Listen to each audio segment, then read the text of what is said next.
of stars, and it made me think. There are more atoms in your eye than all stars in the known universe. Think about that one that's mind-boggling to me. But if you think about it, then you're like, what? You just kind of wrap your brain around that one. Who counted those? What? Who counted? I got 71. How about you? I got 71. This John suggested we come up with this thing about the weight of a soul, and it made me think to do this one. So this is another one that I also finished 2 hours ago. This one on the theme is elusive, imaginary creature. So I've got a friend who has this problem, and they don't know if they should see a doctor. So my friend thinks her husband is cheating on her. Well, what should she do? So I've got a friend who wants to kill their boss, but they don't want to get fired, and they don't know what to do. We've all heard these stories before. We've probably all used that line before, too, saying, I've got this friend, when you're really talking about yourself.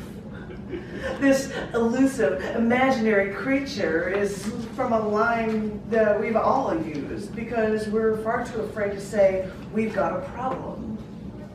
We're too afraid to share. And think about it. What if this elusive, imaginary creature was real and had all these problems we ascribe just to get advice?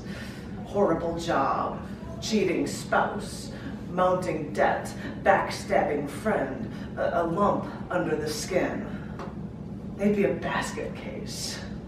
So why do we do it? Why do we share problems in the third person to get some assistance instead of asking for a hand? I know we all think we're tough as nails, we've got it all under control. So maybe it's because we create this persona and don't want to shatter this image we've created to the rest of the world. We've created this card house, this delicate card house, and we don't want to see it fall down.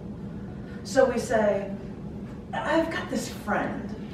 We create this elusive, imaginary creature because look at our lives. Look at what we've made. We surely don't want to shatter this image we've created for us and the rest of the world.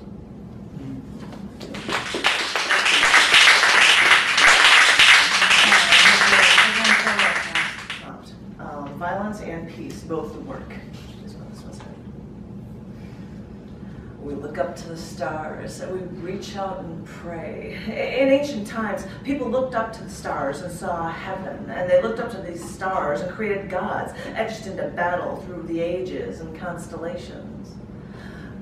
Through time, the one thing I've discovered is that whenever we see peace and tranquility, where everything works and falls into place, we can see the bad there too, almost like you can't have one without the other.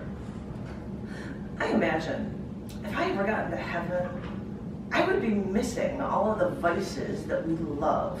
Even though I don't gamble, I'm sure it wouldn't be allowed there, and I couldn't get a good German Riesling or even a good Weiss beer. What a chip. So this afterlife is just so boring. If I like to sing, but if I have to sing Kumbaya one more time, and if there's a poetry open mic in heaven, I'm sure all you hear is the Songs of David over and over because it's simply poetry in the Bible. Whoa. In other words, what works for some might not work for others. Because when we look to the stars, find peace, admire the tranquility of stars in the night sky, we don't realize that these stars are actually evil, always exploding giants.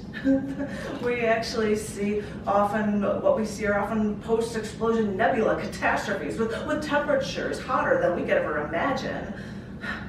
We look up to what we can't reach and see peace and tranquility where everything works together. But when we look closer, when we see, what we'll actually see is the violence there too. And we can see how perfectly the bad stuff fits in just so well.